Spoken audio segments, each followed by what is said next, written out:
سیدنا غوث العظم رضی اللہ تعالیٰ عنہ سے بڑی قوی اور قریبی نسبت حاصل کرنے کے لیے یہ قصیدہ غوثیہ بڑا مجرب نسخہ ہے۔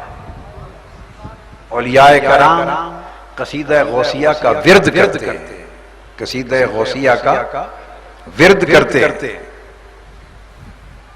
اور حضور سیدنا غوث العظم رضی اللہ تعالیٰ عنہ کی بارگاہ سے نسبت حاصل کرتے ہیں۔ مجھے بائی دی وے ایک واقعہ یاد آ گیا۔ میرے استاد تھے جب میں پنجاب یونیورسٹی میں پڑھتا تھا ایم اے میں، تو اسلامی فلسفہ کے استاد تھے میرے پروفیسر ڈاکٹر برہان احمد فاروقی، نامور اسلامی فلسفی اور مفکر ہوئے۔ یہ بات انہوں نے مجھے سنائی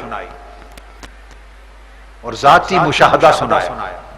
وہ بیعت تھے اور ویسے حضور بابا فرید الدین گنج شکر رضی اللہ تعالیٰ عنہ کی اولاد میں سے تھے، نسباً فریدی تھے، اور ان کی نسبت روحانیت میں طریقت میں سلسلہ نقشبندیہ کے ایک بزرگ تھے حضرت خواجہ منہاج الدین، انڈیا میں ان سے تھی۔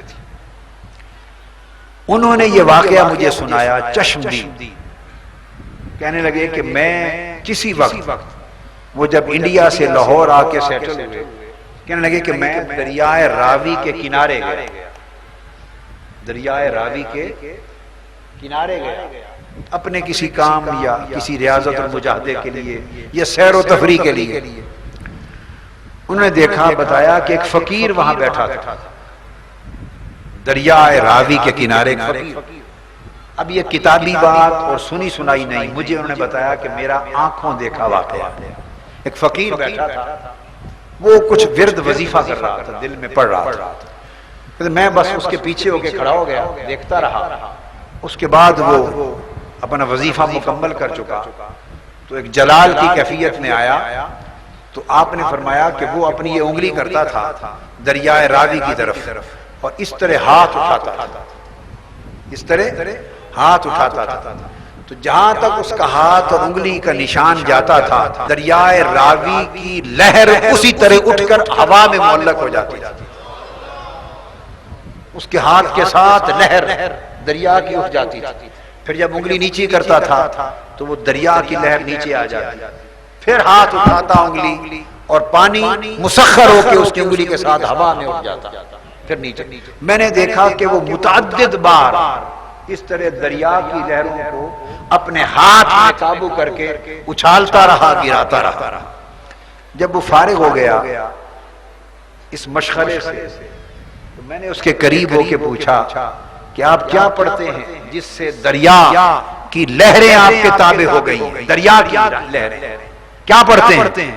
اس نے مجھے بتایا، میرے کان میں قصیدہ غوثیہ پڑھا،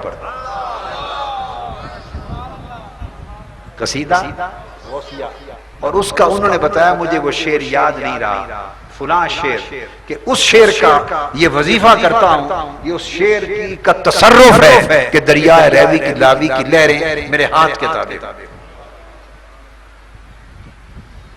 یہ حضور سیدنا غوث العظم رضی اللہ تعالیٰ عنہ کا ایک کلام، ان کے کلام کا وظیفہ کرنے والے آفاقی عناصر کو اپنے تابع کر لیتے ہیں، تو صاحب کلام کے آفاق و عالم میں تصرفات کا عالم کیا؟